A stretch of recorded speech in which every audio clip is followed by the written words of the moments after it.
দশমী ঘাট থেকে ধরে রঞ্জিতনগর পর্যন্ত, কালিকাপুর পর্যন্ত, শানমুরা পর্যন্ত আমাদের কোনো এজেন্টই টিকতে পারেনি। মেরে পিটিয়ে, হুমকি দিয়ে, বাড়িঘর জ্বালিয়ে দিয়ে বলে হটিয়ে দেওয়া হয়েছে। একটি মাত্র বুথে আমাদের এজেন্ট আছে, বাকি সমস্ত বুথ থেকে এজেন্টদের বের করে দেওয়া হয়েছে। পথেই আটকে দিয়েছে এবং ভোটারদেরও পথে আটকানো হচ্ছে, ট্রেনে লাইন থেকে বের করে দেওয়া হচ্ছে। আমি হাতে নাতে একজনকে ধরেছি রঞ্জিতনগরে, 80 বছরের বৃদ্ধ, ওনাকে টেনে বের করে দেওয়া হচ্ছে ভোট থেকে। হ্যাঁ, তখন অদূরেই দেখলাম প্রার্থীও বসে আছে, ওদের বিজেপির প্রার্থী। এই হচ্ছে রিয়েলিটি ওখানে। মানুষ কি ভোট দিতে পারছে? তো এইরকম চিত্র থাকলে মানুষ মানে ভোট দেবে, শান্তিপূর্ণ অবস্থা থাকলে তো দেবে মানুষ ভোট। যারা পারছেন দিচ্ছেন।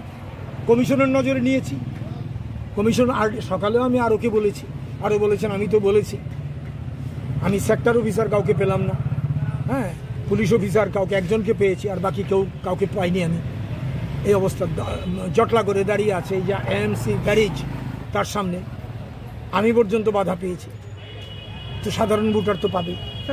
নির্বাচন কমিশন থেকে কোনো ধরনের পদক্ষেপ গ্রহণ করা আমি তো দেখছি না। আমার মেয়র তো বললো শান্তিপূর্ণভাবে ভোট হচ্ছে, ওনাকে জিজ্ঞেস করেন। আমি তো বললাম কীরকম শান্তি, কীরকম শান্তি ওই এরিয়াগুলোতে আমি তো দেখে এলাম। তো শ্মশানের শান্তি বিরাজ করছে। কমিশনের কাজে আপনি খুশি নন? হ্যাঁ, কমিশনের কাজে আপনি খুশি নন? প্রশ্নই ওঠে না, কারণ যা চলছে তো কিভাবে হবে, খুশি হয় কি করে? এটা আপনারা কি কোনো পদক্ষেপ নেবেন? কোনটা?